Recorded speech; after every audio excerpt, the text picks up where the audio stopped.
This podcast is part of the Podcast Arcade Network.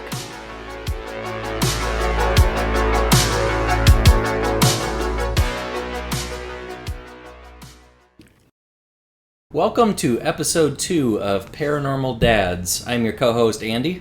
I'm Eddie. I'm Pat. Thanks for joining us as we go in search of the world's monsters, myths, and mysteries on Paranormal Dads.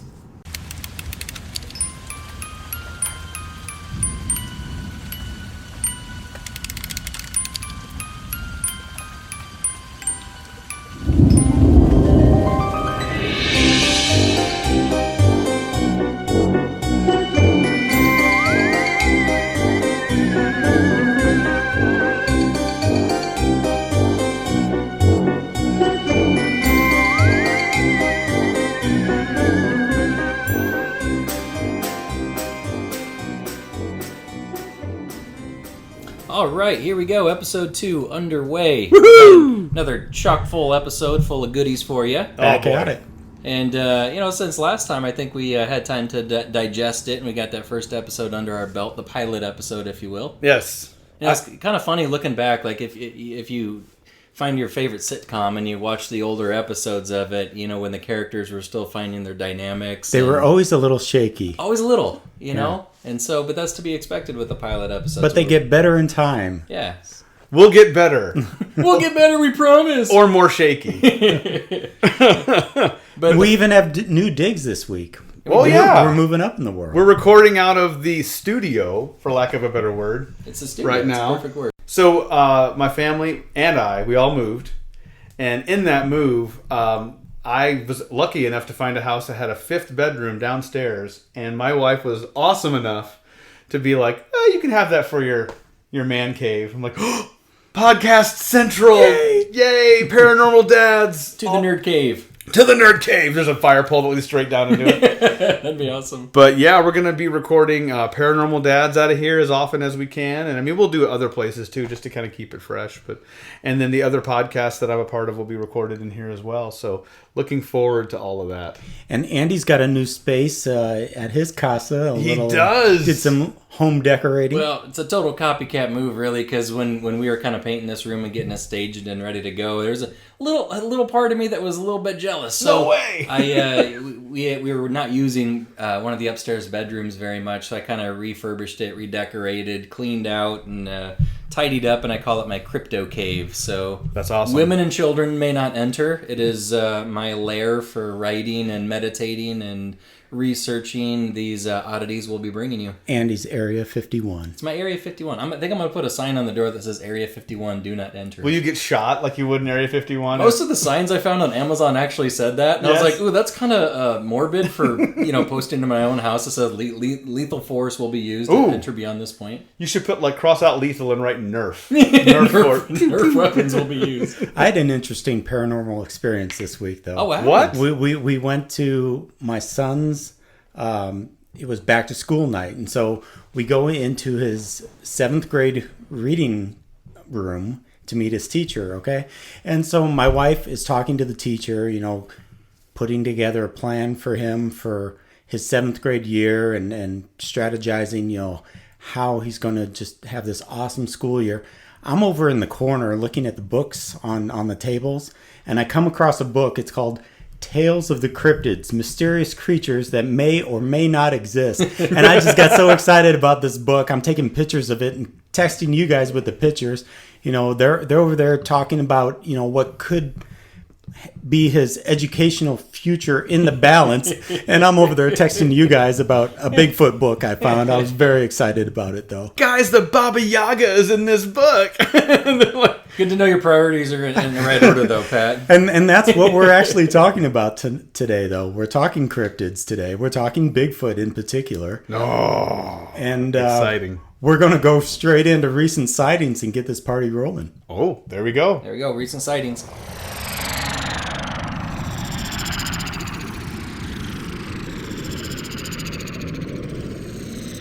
Okay, so recent sightings this week. It's Dateline McDowell County, North Carolina. And I came across this article. The Charlotte Observer newspaper reports a large bipedal animal covered in hair, read a Bigfoot, was reported in North Carolina's McDowell County 4 weeks ago, about 100 miles northwest of Charlotte. The sighting by a Marion-based group called Bigfoot 911 happened on August 4th, just before 11 p.m. in a forested area.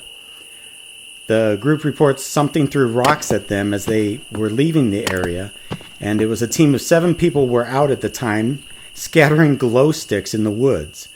Members of the group believe glow sticks attract the legendary cryptids. He's a fan of raves. He's a raver. Do they leave a trail of ecstasy pills too? Well, it was the sight of one of those glow sticks moving through the woods that got their attention. Oh. And a member of the group, John Bruner, said he turned on his headlamp and saw a large bipedal animal covered in hair. And the animal took off, so what does the guy do? He chases him, okay? Yeah, of course. Naturally. Eventually, it prompted a brief stare down between the two. And Bruner said his face was solid black, no hair on it. The hair looked shaggy all over, and the animal didn't appear aggressive. The two held eye contact for 5 to 10 seconds, then the animal took off again, and he was not seen again.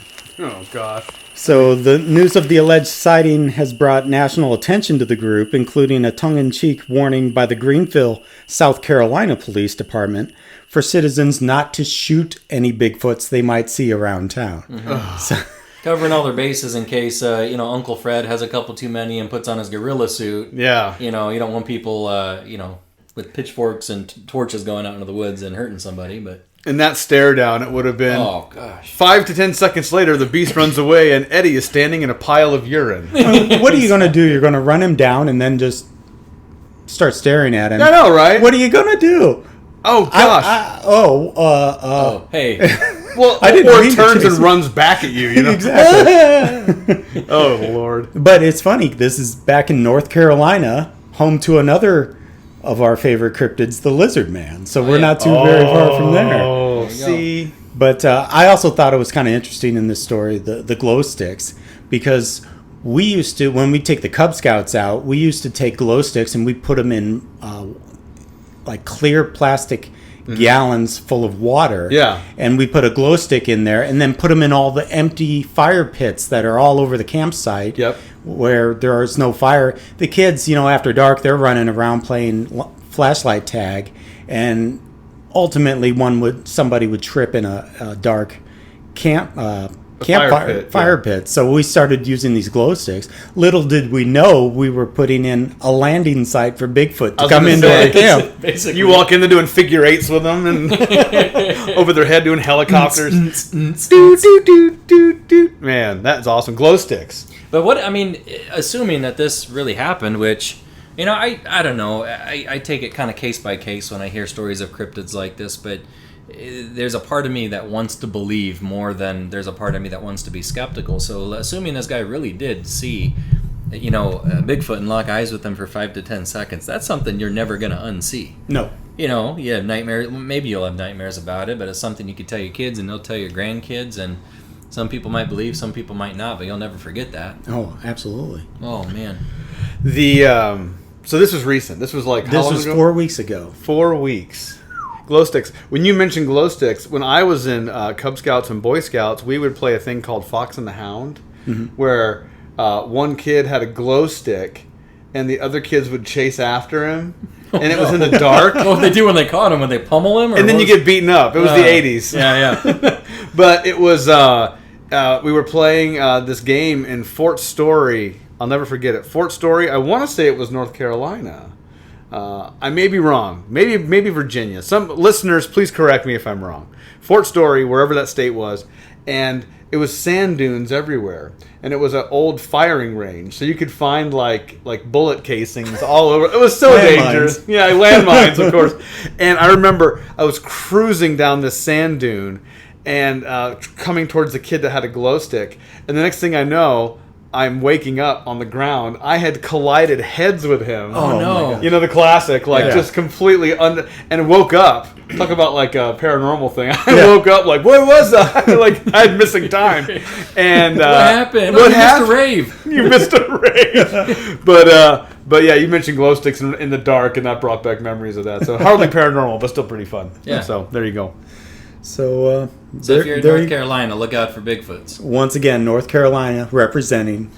Well, you know what? It's actually been kind of a cooler August. So I don't know. I mean, you'd have to ask a Bigfoot expert. Are they a little bit more active when it's cooler? Typical August in North Carolina, it's 100 degrees and humid as heck. So maybe they lay a little bit more dormant and they're a little bit more still and quiet. Maybe since it's cooler at night, they're a little bit more out and about. Who knows? It could be.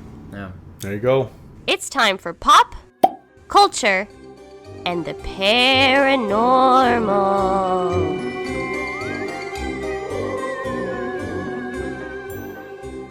All right, now we're to the segment of the show where we talk about pop culture events. It could be video games, movies, shows, new fads, new trends regarding the paranormal. And today we're going to be talking about something near and dear to a lot of our hearts. It's an app, and there's plenty of them, but there's ghost radar apps, there's ghost communicator apps. It's these little things that, mostly, I'd say probably a good 95% of people would probably claim it's more of a gimmick than anything else. It's more for entertainment value. But when this first came out, which I couldn't tell you the exact year, but I remember, being on the radio here at a station in Omaha, and we were talking about it back in like 2011, 2012, and it just created this, this frenzy all over Omaha, and people are downloading the app, and, Ghost Radar here, you have it pulled up, and it kind of looks like one of these, they exited out there. Stupid Wi-Fi. Well, anyway, it's like a old-fashioned, submarine kind of green screen there with where you got a sonar thing that's going around in a circle, and it supposedly is supposed to show ghosts that are nearby you. It shows up as like a little blip on the radar screen. So if it's behind you, obviously, and if you believe in this, it makes you jump and you look behind you and say, "Oh my God, there's a ghost." I think when I downloaded it earlier today, just to have a look at it, my wife downloaded it because I was driving. And she kind of just rolled her eyes and laughed. She said, "Well, it shows there's a ghost that's right in front of us, but we're going 45 miles an hour and this thing's not moving." He's a fast ghost. He's a fast ghost. So he was keeping pace, almost like the pace car at the Indy 500 or Daytona. You going to pull it up there somewhere? There's Eddie? a few of those apps. We can keep talking about it while I fire it up, but there's a few of those apps. This one's called like Ghost Detector Radar with Camera. Ooh. And this is where it's... So you hold it up and you can walk through your house and it shows what you're seeing, but it shows like a wispy image in front of you? It shows an outline of some sort of like apparition or whatever, and it's for fun. Right. It's really a fun app. I mean, and it's for parties and all that stuff, and certainly if you had a camp out or something, that'd be kind of fun to do. Yeah. With like Boy Scouts or something, Cub Scouts or whatever. Here it is. I'll fire it right up. It even has all the sound. It's calibrating the sensors. Calibrating sensors. It's calibrating the sensors. Ghost radar activated. Here we go. We're looking around the room.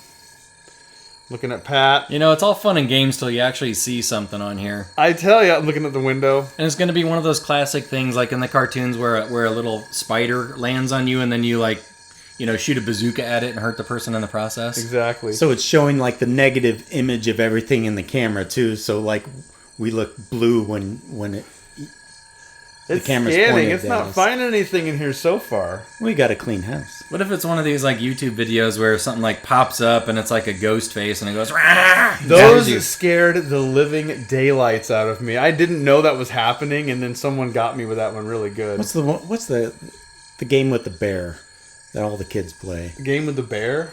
Yeah, there's like this bear. Is that Night at the Museum? Five Nights at Freddy's? Five Nights at Freddy's. Yeah. That's what it is. Well, it's not. Oh, there's one. Signal acquired. So you look behind you, and there's a ghost. See, and like there's the shape. Oh, yeah. There it is. Just hovering there. And That you is, can, I like- tell you what, that is actually kind of creepy. It is. Here you go, Pat. You can like use the phone to. Anyway, this is live podcasting. You actually are you scared? You creeped out? Well, it's over in the corner, man. Why does it got to be in the corner? And it was floating in midair.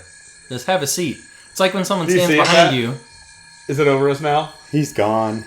He went back to the Went back the other to- world. Floated into the ether. Yeah, but I don't like that he's standing behind us. Lost. It makes you nervous, like when someone's standing up next to you and you're like, okay, dude, just have a seat. You're making me nervous. You know what I mean? I wonder if it. I mean, and this is where like so. to put people's mind at ease, I think these are more for fun. They are for fun. And I don't know. It's a cool little fun game, essentially. For people who don't know, this is Andy speaking, by the way, and for new listeners, I am a professional psychic medium. I've been doing it as my full-time job for about 8 years. And honestly, the funny thing was when I was on the radio all those years ago, and we were talking about this app, and listeners of the show were downloading it, I actually got flooded with emails from people who thought that the Ghost app was like the real deal and serious. Yeah. And people were panicking. People were freaking out and calling me saying, I need you to get over here and cleanse my house. We saw 3 ghosts. My kids can't sleep. And I mean, we had to, my office had to, with empathy and tact and professionalism, kind of had to get back to these people and explain, this is for entertainment. There's probably no ghosts in your house. It is an app developed by people who make software that want money. Right. And, so you can't buy into everything. You can't be gullible. Not that I don't believe in ghosts. No. I've seen some stuff, man. I've seen some things and some stuff. He's been there. But as far as this app, I think it's mostly just for shiggles. It's for shigs. Yeah. I honestly, and this is just being serious, for people who actually do paranormal investigations, I don't think these phones have the sensitive ability to be able to detect those types of things. The devices they use cost equal to the cost of a phone, if not are more expensive than a phone would be. Right. And we saw on this phone, what it showed us was a full body apparition standing behind us. It's not that easy. Did you see it, Pat? Yeah, it kind of looked like something you'd see in the Haunted Mansion at Disney World. Yeah. But as a thing to do with a group or for fun, it's a total blast. For a teenage slumber party, it'd keep you busy. But truthfully, what your iPhones would be good at, just the voice memos feature on most iPhones. Yeah. What you could do is those are actually really remarkable at catching EVPs. It stands for electronic voice phenomenon. It's basically, for people who don't know, is you just record, and you can set your phone to record in a room, and it can seemingly record silence, but when you play it back, you can catch a whisper or some ghost vocalizations. Now, those are real. I've heard some ones that are eerily real. And so you can actually do that with your iPhone, but as far as visual images, you're going to need some sort of equipment to do that. Now, here's another one. Ooh. This one's called GhostCom, short for Ghost Communicator. That splash screen is already intimidating. And what you do, basically, is you hold your finger on here, and it spins this Ouija board kind of wheel type of deal. The production value on this is crazy. It's not bad. Yeah, it's not bad. Look, it looks like you're staring into the abyss. And it pulses with this plasma. Okay, so it says remove finger and await your message. And it kind of spits out random words here. So almost like a horoscope, it gives you some sort of a message, and you can make it fit or make it make sense if you wish. Like a magic 8-ball. Yeah, it's like a magic 8-ball. So here's the words that are appearing. It says, in no particular order, it says line, challenging, reliable, victory, the facts, up, situation. So, I don't know. You can probably blend those together to make some sort of sentence that's coherent. But if it said podcast, I would have thrown the phone. And I think that's the thing that would freak people out. What if it said podcast, and what if it said Bigfoot, and what if it picked up on some of the things we were talking about? Right. Then you would freak out. And I guess that's the whole point of it. So that's awesome. But it's it'd make for a little bit of entertainment if you were having a slumber party. Yeah, exactly. No harm. So anyway, that's your pop culture segment for the week, and up next is the main mystery. Ooh. And now it's time for the main mystery. Dun dun dun. Talking about the Bigfoots. Mr. Foot. Man. Sasquatch. So to get into this, right out of the gate, we went on a Bigfoot excursion. Search. I don't want to say hunt. It was an expedition. Expedition. Yeah. And to give you we'll maybe each give you a little bit of background as to what led us to this. And it was kind of an organic development, really. It started off as a birthday present for you, right? Andy. Yeah. Andy, sorry. Yeah, for me, I've had a lifelong fascination with Sasquatch, and just growing up watching documentaries, reading books. When my dad was alive, he was actually in the Marines, in his younger days, and in my youth, he told me a story of him and his buddies. I don't know the exact circumstances, but simply put, him and his Marine buddies were out at night, unsupervised. They snuck out, basically, and they weren't supposed to be out in the woods. Ironically, it was in one of the Carolinas. What? Really? Yeah, so we got a theme going here with the North Carolina. But it was somewhere in the Carolinas area, and he said him and his buddies were walking through the woods, no flashlights, no glow sticks. Oh, no. And they felt like something was following them because they could hear footsteps, heavy footsteps, following them about 10 yards away out into the darkness. And every time their group of guys would stop, the heavy footprints would stop. They could hear breathing. They could smell something that just smelled putrid and rancid, which is a common characteristic. Those are classic signs, yeah. They are, and they never saw anything. He was adamant that they never saw anything, but it was indicative of some of the signs of a Sasquatch encounter. And ever since I heard that story, I was hooked. And my wife, Kenzie, she's just the best person ever, and she surprised me. It was actually last February, so February 2016. She surprised me by purchasing a Bigfoot expedition. So she signed me up to go out there for 4 days with the professionals in the forest, and you stay there either camping or in a cabin, and you go on hunts in the middle of the night. And so, long story short, we kind of rounded up the troops, and we got Pat and Eddie signed up as well, and we went to the Ozarks. That's all the more specific we can be about the location. That's it. That's all you're getting out of it. And from there, I mean, it was just it was an epic trip. I can say without a doubt it was one of the best times I've personally ever had in my whole life. I mean, probably the kickstart for this podcast, really. I mean, yeah, absolutely. Yeah, we kind of talked about doing something like this on that trip. Yeah. The shared experiences. For me, the very short story here, so we don't eat it all up with this, was, like I said in our first episode, if you didn't listen, go back and listen. But I grew up for a portion of my childhood in a portion of the country, upstate New York, where it was heavily treed. It was at the base of the Adirondack Mountains. And there was an occasion where I did venture out into the forest quite a bit. As a kid, it felt like I had gone forever, but it was probably like a half mile or whatever into the woods.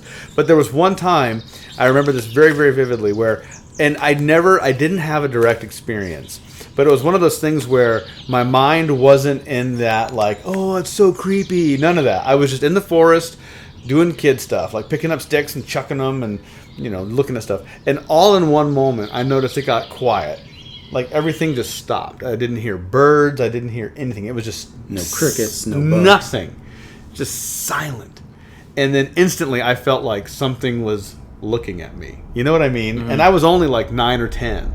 And I didn't have the framework. I didn't see, I'd always been my parents were highly protective. I didn't see a lot of scary movies. I didn't, like all kids, I had that weird thing of like, oh, monsters. But I didn't ever actively have an active input of that. And, I didn't see scary movies. So I didn't go there organic. I mean, it did happen organically because it just happened out of nowhere. Right. So that experience, and nothing else than that feeling. And I turned around and kind of hot-footed at home. I was like, Too creepy. I fall. You had your glow sticks, you wouldn't have. I know, right? But straight home, and that stuck with me over time. So as you and I talked, and Pat and I spoke, it became, and this opportunity came up to do this. You just jump at the chance. You don't say no to that kind of thing. And being able to hang out with you guys was too much to put down. So, well, I guess my background with the whole Bigfoot phenomenon, goes back to the 70s when there were so many television shows and movies out about Bigfoot, and that, I was a big fan of $6 Million Man, of course, but it was a lot of the pop culture type stuff that really got me kind of interested, and you'd find books at the library and things like that, but it just stuff that captured my imagination. And then fast forward to a year ago, and I get a phone call. I think it was at work or a text or something from Andy, and Andy and I had known each other maybe about 6 months, if that. Yeah, not even that long. So I was times. like kind of shocked that he was contacting me, and he said, "Hey, you want to go on this Bigfoot thing with me and Eddie?" And I'm like, somebody asks you, do you want to go hunt Bigfoot? You say yes. It's a bucket list thing. So I was on the phone right away with my wife and cleared it, and we figured out, she's going to take care of the kids for a few days and get them to school and stuff. And so I was free to go, and I was just ecstatic and so glad I did. We just had the time of our lives down there. Well, in our defense, the three of our wives went to Hawaii together a few months prior. This is So true, this was and that our- was kind of the catalyst, I think, that kind of got me into the mix. Yeah. That they went on a trip, so we better bring Pat along too. The ladies, I just think it happened organically. I think it was like we're all friends, so it just kind of made sense that we all did this. It was and you mentioned this. And Bigfoot, I think, is going to come up quite a bit during this podcast. Well, it's such a broad subject, I don't think we're going to be able to cover him in one episode. No. But I do want to do an episode where we specifically dedicate it entirely. Because you're right. Something about the 70s, they were in love with Bigfoot. There was so much Bigfoot media. Yeah. TV shows, like stickers and Halloween costumes. It was crazy. Toys, just... Yeah, everything. And that was probably tied with the help. Correct me if I'm wrong. The Patterson. Patterson Gremlin. Patterson Gimlin film. Gimlin. Yeah, I think it was That was Bob 67? Gimlin and Roger Patterson. Yeah. It was in 60. I will have to look it up. It was in the 60s. Mid late I believe. 60s, right? Yeah. Yeah, they saw it out in Northern California. The Sasquatch sighting. So chances are, if you've seen a grainy image of a Sasquatch walking through the woods, the classic one, that's the Patterson Gimlin film. And that ignited curiosity all around the country. As far as our trip, the gist of it, it was 4 days in the Ozarks. We were kind of well taken care of by the resident Bigfoot experts of the area. People who had been searching for Sasquatch their whole life. People who knew the area, and so our general day when we were out there on this expedition was we'd literally sit around all day swapping stories by a campfire and kind of just farting around and buying time. And then when it got dark, we'd start to get ready, and then honestly, from about 10 o'clock until maybe 2 o'clock in the morning, we'd be out in the forest doing Bigfoot calls and, with our audio devices, listening for sounds and evidence. And we did get some interesting experiences. I wouldn't call any of it hardcore conclusive evidence, but some of it was unexplainable, definitely.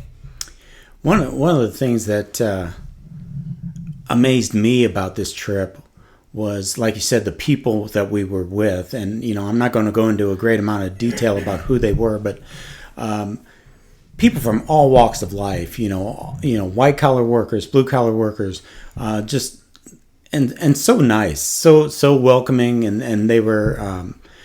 We just had a great time with these folks, and one guy kind of took us under his wing, and we were all over the area that we were camping in, and so it required us to go do a bit of off-roading, and my car wouldn't have handled the places we went. And so he kind of was our escort for the trip, and we just had so much fun with him. It was, and he probably thought we were all just nuts, but we were kind of the city slickers of the group. We were kind of outcasts in a way. We were the only ones who actually slept in a cabin, which once we set this thing up and we figured out we were going to go, I secured us a cabin because I figured, I bet you most people are going to be in a cabin, right? No, everybody was in a tent except for us. So the city slickers from Nebraska are, we're in the cabin. So we're actually sleeping probably half a mile away from the main campsite. Yeah, it wasn't too far, but it was a nice cabin. It wasn't it wasn't the Sheridan Inn. It was rustic, but it was fine. It was good. When you think of a cabin, that's exactly what it was. It was a bed and a couple of beds and a table and a bathroom, and it was dry. And I'm glad you segued to that because we shared a cabin. There's three of us, and the people sleeping in those tents were like, "Wait a minute, there's 2 beds in that cabin and it's 3 guys. How's that working out?" Boy, them city folk are different. Them city folk are open-minded. This Pat, let's just say Eddie and I communed on that trip. I'm serious. There was some with clothes. There was some spoonage going on. It was cold. It was okay. cold. It was freezing out there. I regret nothing. That's memories I'll hold dear. As I slip away into the next dimension, as I die, I'll be like, I cuddled with Pat. Now, I had my own bed, but we kind of had a don't look around the corner, don't tell Yeah. policy. So whatever happened in you What guys' happens room, in the cabin stays in the cabin. That's right. But honestly, I figured, when we had you join us for the expedition, Pat, I figured the more the merrier. I mean, our wives were in Hawaii just months prior to this, getting pampered by tanned, bronzed Hawaiian guys that were bringing them tropical Exactly. drinks. And here's our trip. We're out in the woods with a bunch of hairy guys searching for a mythical creature. Farting and scratching and... Farting and scratching We and burping. froze our sandwich in our cooler somehow. Yeah.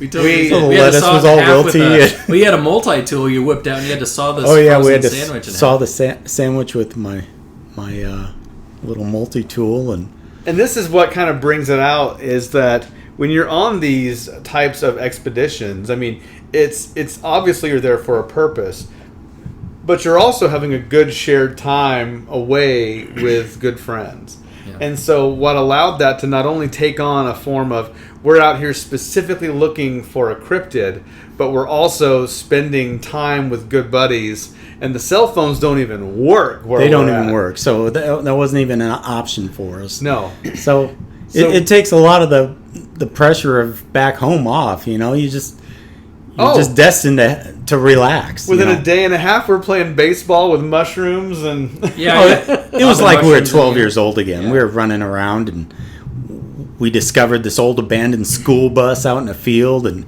Eddie climbs in there, gets all tangled up in spider webs, and he's pretending he's driving the bus. And I gave myself tetanus. Yay! This is fun. We got some good pictures. It was But a ball. it was weird though, because out there, I think we even called it Bigfoot time. It's like, because no schedules, No. don't need to, and here we are, Paranormal Dads, all three of us are dads, and it was weird to be out there, no dropping or picking off kids, no having to be anywhere at a certain time. We were on Bigfoot time, and our cell phones hardly even worked, so we weren't on them checking email or anything. It's like, what time of day is it? Midday. It's evening-ish. It was so bizarre to have that different concept of schedule. Yeah. It is funny how quickly we acclimated to that. Oh, we did. Oh, yeah. yeah. Like, within a day, we were like, oh, this is my new life now. I sleep with Pat. The toilet moves when we sit on it. Oh, it did. The toilet wobbled every time you'd sit down. And there was no privacy. I mean, hardly. The door didn't even shut. So. No. If you really wanted to, you could see somebody. Like, but talk a little bit about our experiences out in the woods at night, though. Yes. I mean, that I have never seen darkness the way I saw it out there. It was just so dark, and every little sound you heard made you jump. Yeah. It was just crazy, and plenty of coyotes in the area, so you would just hear the strangest noises. Even cows. Yeah. We heard some cows not far from us, and that was kind of freaky in the dark as well. Well, because it's just kind of a low rumble. It's like a... And Yeah. some of the even the people who had been on some of these excursions before, they were like, "What was that? That sounded weird." And of course, the team leader was like, "Oh, calm down. That was just a cow. There's a pasture off this way."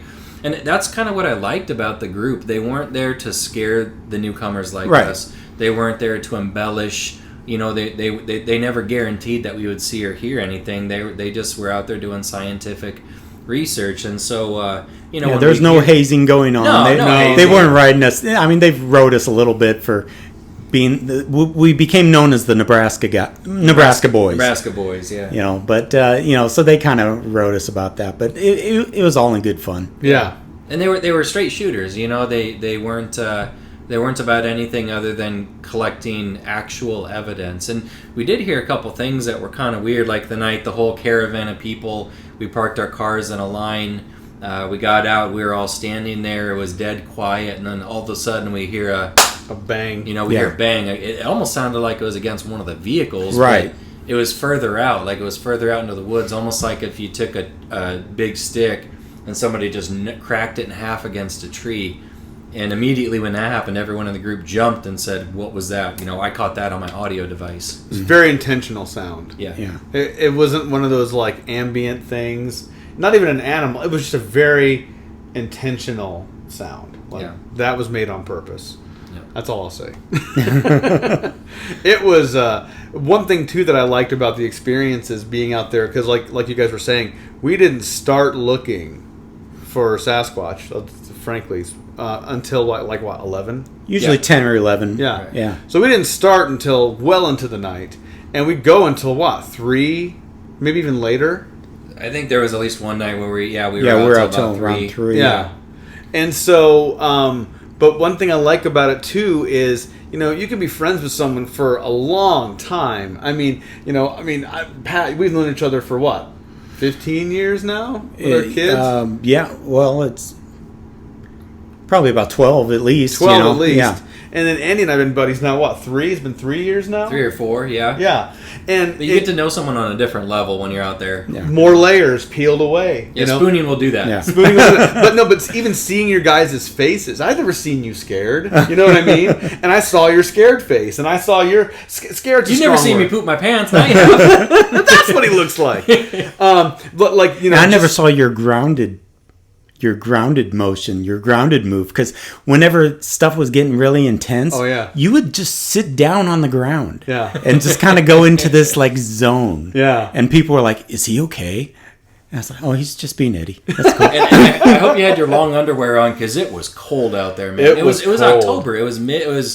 October 20th through 24th was the exact dates, but it was freezing out there. I think it was probably in the teens a couple of the nights. We had to go into one of the nearby towns and buy extra clothes after the first night. The first night we were cold. freezing. I mean, and mind you, we had on I had on a short sleeve shirt, a long sleeve t-shirt, and then I had a hoodie, and then I had a winter coat, and I had a stocking hat and gloves, and I was cold to my bone. we were shivering. Yeah, and I'm not a kind of guy who gets cold very easily, No. but it was frigid out there. But you can't complain because I'd rather go in October than July when you're going to get bitten by mosquitoes. There was no bugs out there. So it was no or bugs. deal with the heat. Yeah, deal with the heat. I'd rather deal with the cold. I'd rather be in a chilly. situation like that. Yeah, you can add layers. That's right. The grounding thing for me, it was just so much stimulus was happening. All, people were talking, and there's all this, and I just wanted to kind of eliminate as much of that as possible. Right. And so I sat on the ground. And there was a good. That's what I do. Was it? What'd you say? 15 to 20 people out there was in our group. Probably. Yeah, about I'd say that, 20, between 15 and 20. It's a good number. And after the first night, we discovered, when you get that many people together out in the woods with their recording devices and cameras, it just makes for a lot of ruckus, which isn't really conducive to trying to hear sounds and get Bigfoot howls and recordings. So after the first night, we actually broke it down into smaller groups, like, 3 groups of 5. And we'd say, okay, you guys go to this location. We'll go 2 miles to the east, and you guys go 3 miles to the south, and then we'll meet up back at base camp in a couple hours. And it was kind of cool because we had, radios and I think it was just radios because I'm not sure cell phones were even working. Yeah, I think they were just kind of those They had walkies. Yeah. walkie-talkies. They had a range of about 2-3 miles. So I like the cool thing was there was actually pretty good communication. So like in our group, if somebody was going to do a Bigfoot howl to try to, stir up a response, we'd get on the radio and say, okay, group 1, group 2, this is group 3, we're about to do a howl. So in a couple seconds, if you hear that, it's not a Sasquatch, it's just us. It was pretty much, very much like the Finding Bigfoot show. If you're familiar with the way they kind of do their thing, it was a lot like that. That's exactly what I was going to say. It played out almost exactly like an episode of that show. Yeah. But, boy, it was just such a good time. And probably one of my favorite moments was you get yourself all built up, and kind of almost stressed out over being in the dark and not knowing what's around the next corner. And then some form of something would make you laugh. And it would just be such a release, to kind of cut the tension. We were actually driving from one spot to the other, and Eddie's back there messing with something in the back of the truck, and we're in this guy's 4-wheel drive pickup truck, and you hear like a paper crinkling or something, and Eddie's just kind of like, oh no, and then you hear Eddie, what'd you do? And he spilled trail mix all over the back of the car. It It was a giant bag of trail mix. It was like a Costco-sized bag of trail mix. You buy it for an office. It's that big. And we were in the dark. And bear in mind, we'd eaten dinner at dinner time. Right. And so it was all like 2 a.m. And I'm like snacky at this point. Yeah. So I'm like reaching for the trail mix and I grab it and it's pitch dark, by the way. So I can't see. So I grab the bottom of the bag, not knowing it's the bottom, thinking it's the top. And I pick it up, thinking I have it by the top, but I have it by the bottom. And the top opens up and it just spilled that chocolate and everything. And I even remember I said, Eddie, you're fired. The sound of that's what disdain it was. in your You're voice. fired. I'm so disappointed. The in you. disdain in your voice. It was like, it was like It when was your parents- classic because we actually have that moment on video, and the guy who was driving us around, who was just the best sport. You know, he didn't care, and Eddie's back there. It's okay, I'll clean it up. You know, he's like eating it off the chair. And he's like, yeah, I don't know if I'd eat that off the chair, and he's like, oh, it's okay, I'll get cleaned up. Yeah, but the dog's been back there. That's what that hair is in my mouth. I know. But it was kind of like one of those classic things when your parent says, I'm not angry at you, I'm just disappointed. Exactly. There was some lighthearted moments. Yeah. I was conspired against by the trail mix bag. That's what I'm going to say. But there were some eerie moments we had too. There were. I can't divulge the exact location, but at one point, the main expedition leader and the 3 of us we parked in a clearing, and to both sides, three sides of us in our view was cliffs or low-lying mountains, and it was so dark out there you could see the Milky Way galaxy. Oh, beautiful, so pretty. So we park in this clearing in this meadow, and we get out and we're checking out the surrounding foothills, and we go with the expedition leader down a very bumpy, very uneven dirt road that leads down into a little gully. And little did we know when we booked this expedition that they don't do flashlights. So you're out in the woods, no flashlights, no glow sticks, no cell phone, no lit up cell phone. It's pitch black. Right. And so we're walking, and Pat, you actually took a tumble going down this road. Yeah, I just kind of lost my footing and went down once. And, I mean, I was fine. It wasn't a big deal, but still scary. Still scary. I mean, you're already freaked out. Now you're falling down. It's like, what am I doing out here? Right. You literally couldn't see your feet. You couldn't see the hand in front of your face. And so when you were taking a step, you didn't know if you didn't know if you were going to to walk off a 17, 20, 30 foot cliff. Yeah, you had no idea. So we get to the bottom of this trail, and there's another clearing, and so basically it was about a 50-yard wide clearing, and we're completely surrounded by forest other than that. And we're sitting there in silence, and after a while we start to hear some footsteps coming towards us. Heavy footsteps, getting a little bit louder and a little bit louder. And at this point in time, the expedition leader, our fearless leader, he's been doing this for years, he looks at us and he whispers, he says, "We're getting out of here right now." And when he said that, man, my heart fell into my stomach and my adrenaline surged, and I was like, if he's scared, we should be scared. And I thought there was a Sasquatch coming at us at that point. Yeah, he didn't have to tell me that twice. I was like, okay, let's go. Yeah. So we make haste. Yeah, we moved with purpose. Yeah, we moved our tails, and we got back up the dark trail as quickly as possible, back up to the vehicles in the clearing up in the meadow. And as soon as we're about to get in, we hear a holler off from the ridge off in the distance. And when we heard that, everyone stopped, and the howl actually got the coyotes going crazy. Yeah, the coyotes just went nuts. But the initial howl, it sounded different than a coyote. It was deeper, it was louder, and it almost sounded like the response from the coyotes was like they were irritated by this thing, or they're marking their turf or something. But we did some calls. You did a pretty good howl at that point because we were trying to get another response from the creature up on the ridge. So Eddie shrieked into the darkness and had a pretty good howl. I was pretty proud of my howl. I'm not gonna lie. We all got a chance to howl, didn't we? Yeah, I did. Mine sounded more like Tarzan. It did. Yeah, it did. It was awesome though. Yeah, it was like cold night kind of strains the vocal cords a little bit. I thought you did one too, Andy. Did you do I a did, call? yeah, I did do one. Yeah.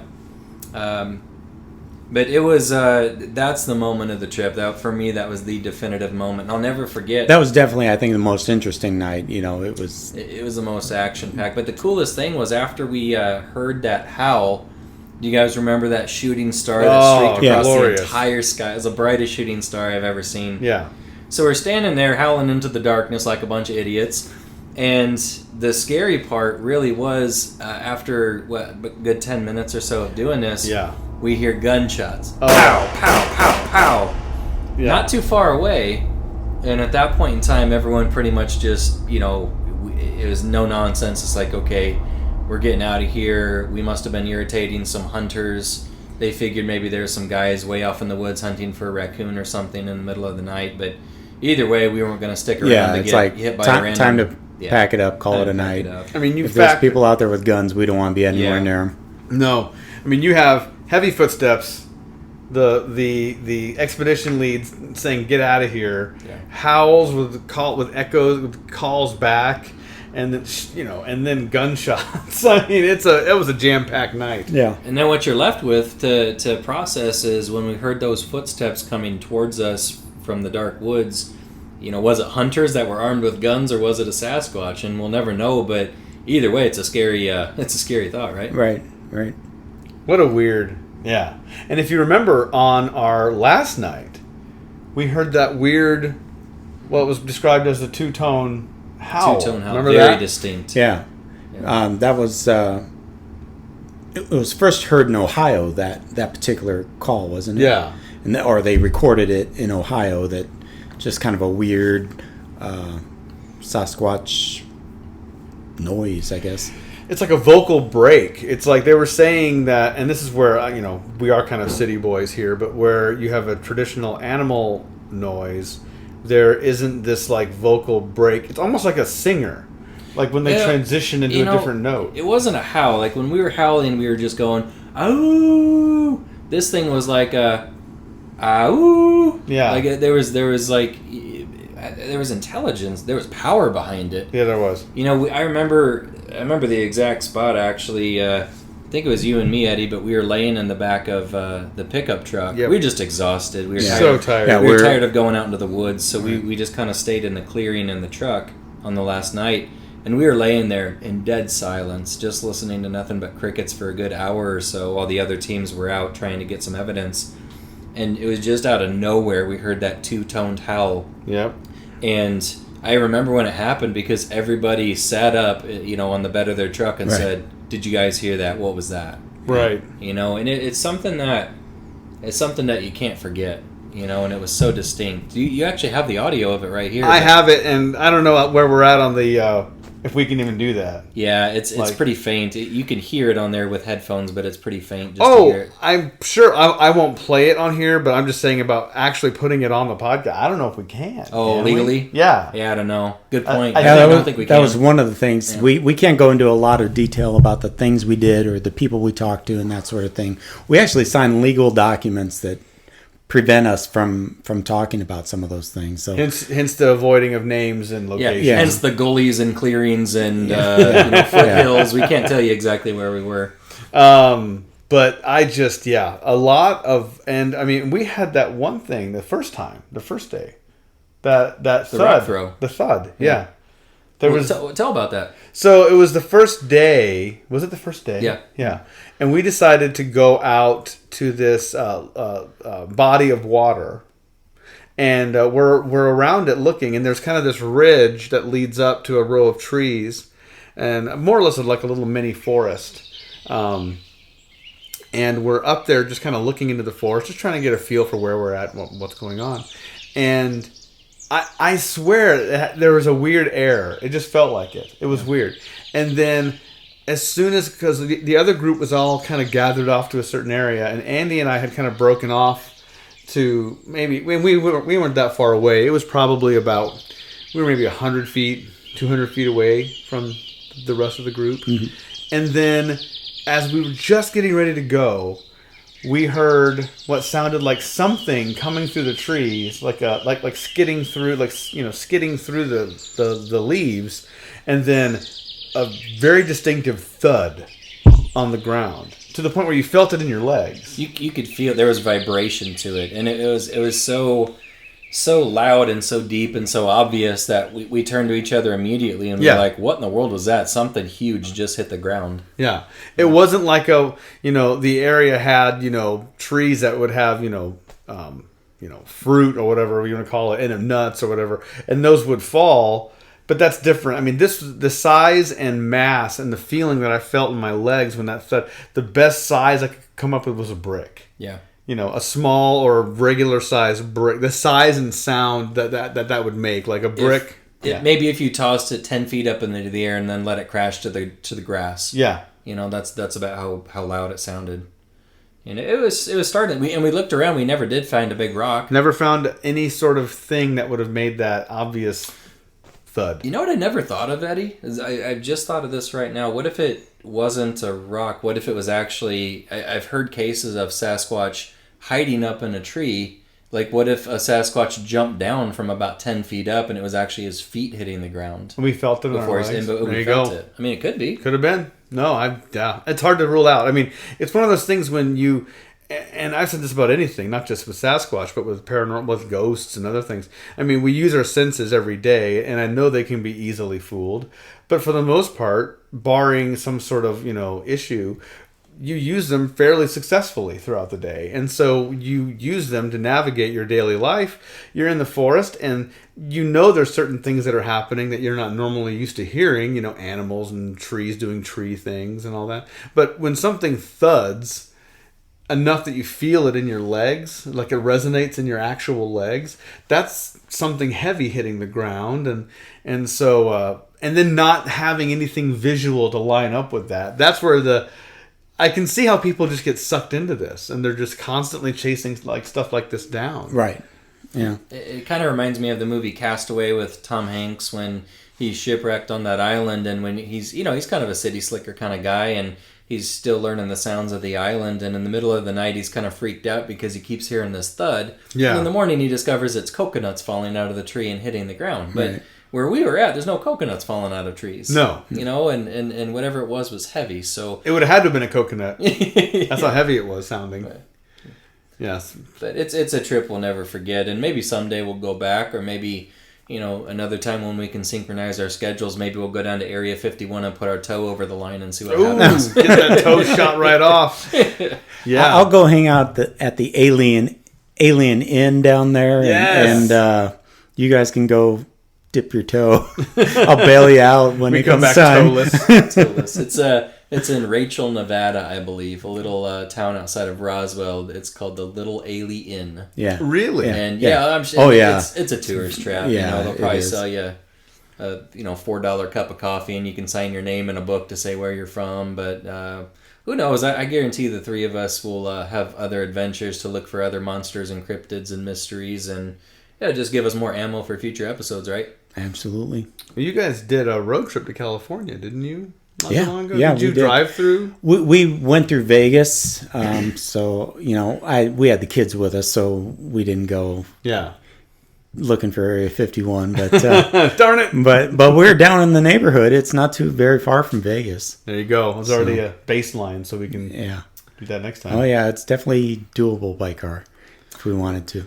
Well, as the name of our podcast implies, we're not just paranormal enthusiasts. We're dads too, and cool little Sasquatch related story involving my daughter. She's 3 years old, and just having a weirdo dad like me. She's kind of grown up with things like talk of aliens and ghosts and Sasquatch being kind of commonplace around our house. And it was just a few months ago. I think it was actually back in the spring.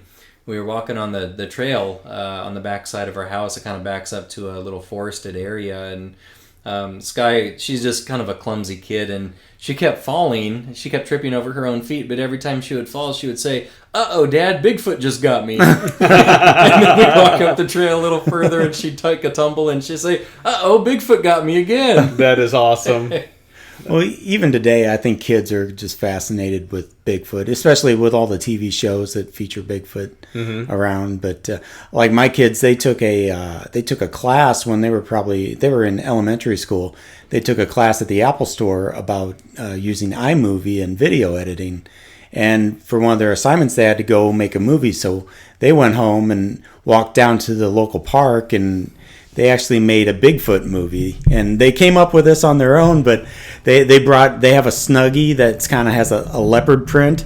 And so that was the Bigfoot costume that they, so that was a fun little movie. I might have to post that sometime, but That may have to get shared. but Yeah, I remember our kids. I remember when the notion of that entered their brain, and that it was on this line of, there's things that obviously aren't real, and then there's things that we don't know the answer to. Right. And when they were old enough to understand that as a thing, they were like instantly like, "Is it here now?" Like they were like, just the fact. So it was just very cool to see that in them. I agree. It's very exciting and cool, and like you said, we're dads too, so it's kind of fun to share these stories with our kids, especially when we came back from the trip. Oh yeah. Tell them about it. So Well, and in a world full of videos and you got the world at your tip of your fingers through technology, I kind of like it that there's still mysteries out there in the world. It's the dangling carrot that keeps us searching for answers and standing in the woods in the middle of the night howling at ridges, and it's just great. So I think no matter how much technology advances and no matter how small of a place the world becomes, there's still going to be mysteries and monsters to pursue. I love it. I think that's a good note to put a pin on this one, gentlemen. What do you think? it sounds like we're about to that point. Episode 2 into books. So thank you all again for listening. Please keep downloading, and we'll keep making these. And if you have any ideas for a future show, by all means, contact us. We're on Twitter. We're on Facebook. Paranormal Dads.